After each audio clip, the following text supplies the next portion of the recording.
भगवान विष्णु को राम अवतार क्यों लेना पड़ा?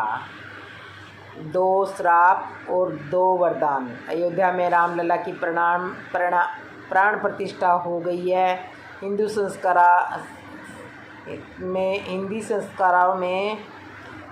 संस्कारों में जन्म से लेकर मृत्यु तक राम का नाम किसी न किसी रूप में जुड़ा हुआ है। राम नाम का अर्थ क्या होता है? संतों और विद्वानों ने अपने अपने हिसाब से इसकी व्याख्या की है। राम नाम से सब कुछ संभव हो सकता है, परंतु क्या आप जानते हैं कि इस राम नाम के पीछे की कहानी? आइए जानते हैं। भगवान राम के जन्म के 11 दिन बाद जब उनका नामकरण संस्कार हुआ, तब महर्षि वशिष्ठ जी ने उनको यह नाम दिया। वास्तव में भी हमारे मर्यादा पुरुषोत्तम राम को यथा नाम तथा गुणे जैसा कहा जाता है, जिसके गुणों को सबको प्रसन्न करते हैं और जो दूसरों को खुद में रम दे। भगवान हनुमान ने श्री राम रहस्य उपनिषद में बताया है कि राम शब्द का रा अष्टादि ओम मंत्र है। रामायण और पंचवटी मंत्र के ओम नमः शिवाय लिया गया। राम नाम के जप से जीवन शांत और सुखमय होता है। राम नाम सर्वव्यापी है। राम अवतार क्यों हुआ? भगवान विष्णु राम अवतार क्यों लेना चाहते थे? इसके पीछे श्रीमद् भागवत, वाल्मीकि रामायण, श्री वंश पुराण और रामचरितमानस में अलग अलग कारण बताए गए हैं। मोटे तौर पर 2 श्राप और 2 वरदान हैं जो राम अवतार का कारण बने हैं। जानते हैं वो श्राप और 2 वरदान क्या थे? पहला श्राप जय विजय को सनकादिक ऋषि मुनियों ने दिया था। श्रीमद् भागवत महापुराण के 3 अध्याय में कहानी है। सृष्टि के आरंभ में ब्रह्मा जी ने कई लोगों की रचना करने के लिए तपस्या की। उनकी तपस्या से प्रसन्न होकर भगवान विष्णु ने सनक, सनंदन, सनातन और सनंद कुमार नाम के 4 मुनियों के रूप में अवतार लिया। वे भगवान विष्णु के पहले अवतार माने जाते हैं। वैकुंठ काल में भगवान विष्णु के जय विजय नाम के 2 द्वारपाल थे। एक बार सनकादिक मुनि उनके दर्शन करने वैकुंठ आए। जब सनकादिक मुनि द्वार से निकल कर जाने लगे तो जय विजय ने हंसी उड़ाते हुए उन्हें रोक लिया। सनकादिक मुनियों को ये बात बहुत बुरी लगी। उन्होंने दोनों को 3 जन्म तक राक्षस योनि में जन्म लेने का श्राप दे दिया। क्षमा याचना पर सनकादिक मुनि ने कहा कि तीनों ही जन्मों में तुम्हारा अंत में भगवान श्री हरि करेंगे। 3 जन्म के बाद उन्हें मोक्ष की प्राप्ति होगी। पहले जन्म में जय विजय ने हिरण्यकशिपु के रूप में जन्म लिया। भगवान विष्णु ने वराह अवतार लेकर हिरण्याक्ष का तथा नरसिंह अवतार लेकर हिरण्यकशिपु को मार डाला। दूसरे जन्म में जय विजय ने रावण और कुंभकर्ण का रूप लिया। इसका वध करने के लिए भगवान विष्णु को राम अवतार लेना पड़ा। तीसरे जन्म में दोनों शिशुपाल और दंतवक्र के रूप में बने। इस जन्म में भगवान श्री कृष्ण ने उनका वध किया। भगवान राम के अवतार का पहला कारण सनकादिक ऋषि मुनियों का श्राप बना। दूसरा श्राप नारद ने भगवान विष्णु को दिया था। रामचरितमानस के बालकांड में कहानी है। एक बार नारद मुनि हिमालय में जाकर तपस्या कर रहे थे। उनकी तपस्या कई वर्षों तक चली। इंद्र को लगा कि नारद मुनि अपने तप में इंद्र का पद हासिल कर लेंगे। इंद्र ने कामदेव को आदेश दिया कि नारद मुनि की तपस्या को भंग कर दो। कामदेव वहाँ पहुँचे जहाँ नारद तपस्या कर रहे थे। उन्होंने नारद मुनि पर काम बाण चलाए। बाणों के प्रभाव से नारद मुनि की तपस्या टूट गई। उन्होंने आंखें खोली और कामदेव की तरफ देखा। कामदेव को ये लगा कि नारद भी मुझे भगवान शिव की तरह भस्म कर देंगे। उन्होंने नारद से माफ़ी मांगी। कामदेव ने कहा कि मैंने ये सब हमारे राजा इंद्र के कहने पर किया है।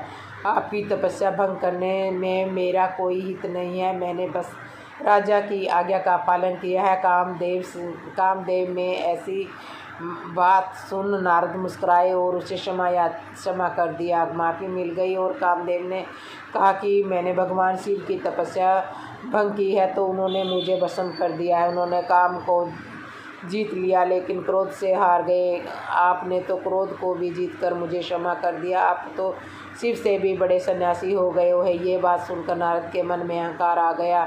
वे ये बताने भगवान शिव के पास गए। भगवान शिव ने उनकी बात सुनी और कहा कि आपने मुझे बता दिया, लेकिन भगवान विष्णु को भूल कर भी मत बताइए। नारद ने उनकी बात अनसुनी कर दी। वे सीधे बैकुंठ लोक गए। वहीं बात उन्होंने भगवान विष्णु को भी बता दी।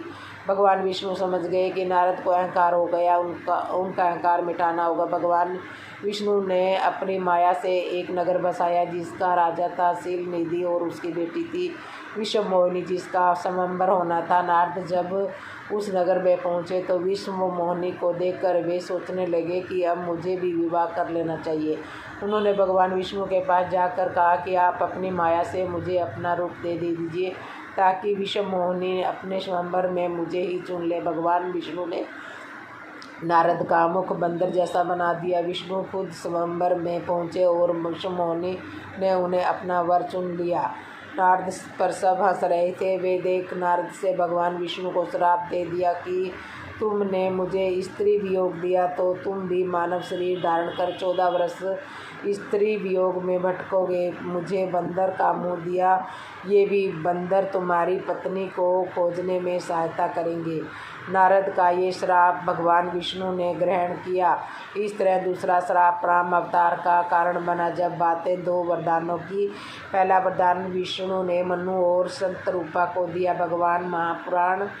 भगवत महापुराण कहता है कि सतयुग में मनु और शतरूपा 2 ब्रह्मा के ही अंश से जन्मे थे जिससे मनुष्य जाति की इस अनुपम सृष्टि की रचना हुई। जब उन्हें शासन करते हुए एक बहुत समय बीत गए और बुढ़ापा आ गया तो उन्हें चिंता हुई कि सारा जन्म हरि की भक्ति में ही बीत गया। पुत्र उत्तानपाद को स्वराज्य सौंप दोनों ने प्रसिद्ध नैमिषारण्य तीर्थ की ओर गमन किया। वहाँ पर उन्होंने 12 ओम नमः भगवते वासुदेवाय का जाप करने लगे। उनके मन में एक लालसा थी कि प्रभु दर्शन हो जाए। वह फलाहार करते और हरि का नाम जपते। कुछ समय बाद वे श्री हरि के लिए कठोर तप करने लगे और फलों का त्याग कर केवल जल पर ही रहने लगे। मन में प्रभु को देखने की प्रबल अभिलाषा थी। इसी कारण तप करते और उन्हें 6000 वर्ष बीत गए और जल भी छोड़ दिया और केवल वायु पर ही तप करने लगे। जब 10,000 वर्ष और बीत गए तो वायु का भी त्याग कर दिया और दोनों एक पांव पर खड़े होकर कठोर तपस्या करने लगे। उनकी ऐसी अड़िंग आस्था को देखकर भगवान ब्रह्मा विष्णु और शंकर कई बार मनु के समीप गए और लालच दिया कि किंतु उन्होंने जरा न डिंगे। उनके शरीर अस्थियों का ढांचा रह गया पर उनके मन में जरा भी पीड़ा न थी। उनकी तपस्या से श्री प्रभु प्रसन्न और संतुष्ट हुए और आकाशवाणी से बोले कि वर मांगो। आकाशवाणी सुनकर दोनों के शरीर हष्टपुष्ट हो गए। मनु दंडवत हो बोले कि हे प्रभु, यदि आप हमें प्रसन्न है तो कृपा करके अपना स्वरूप दिखाइए जो शिव जी और काकभुसुंडी जैसे आपके परम भक्तों के मन में सदा बसा रहता है। इस पर सर्वसमर्थ भगवान अपने मेघ के समान श्याम सुंदर रूप में प्रकट हो गए। श्री हरि भगवान के दर्शन पा मनु शतरूपा खुश हो गए और प्रभु के चरणों में लेट गए। भगवान ने उन्हें उठाया और कहा कि मन चाहे वरदान मांगो। मनु महाराज बोले कि प्रभु आपसे क्या छिपाना, मुझे आपके समान पुत्र चाहिए। इस पर भगवान ने वरदान दे दिया और भगवान विष्णु बोले मेरे जैसा तो मैं खुद ही हूँ। मैं तो खुद ही तुम्हारे पुत्र के रूप में जन्म लूँगा। त्रेता युग में तुम राजा दशरथ और शतरूपा कौशल्या बनकर जन्मेगी।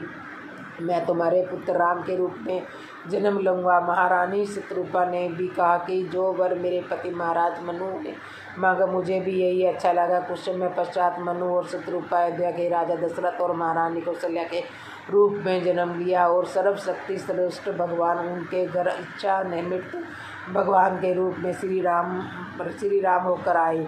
इस तरह मनु शतरूपा को मिला। भगवान राम जन्म का कारण बना। दूसरा वरदान रावण को भगवान ब्रह्मा ने दिया था। वाल्मीकि रामायण के मुताबिक भगवान ब्रह्मा के लिए रावण ने कठोर तपस्या की थी।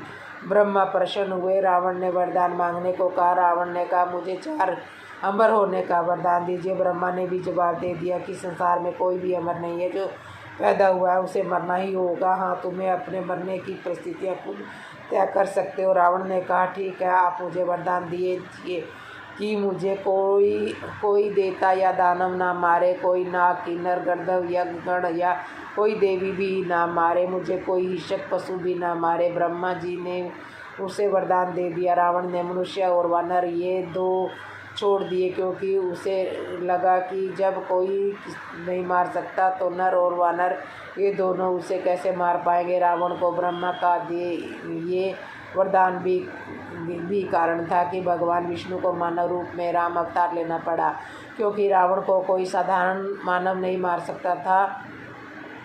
इस तरह 2 शाप और 2 वरदान राम अवतार के कारण बने। जाते जाते आप मेरे चैनल को सब्सक्राइब करना, और वीडियो कैसे लगी तो ये कमेंट में बताना। आपको ऐसे ही सुंदर सुंदर कहानियाँ सुनने को मेरे चैनल को सब्सक्राइब कर लो।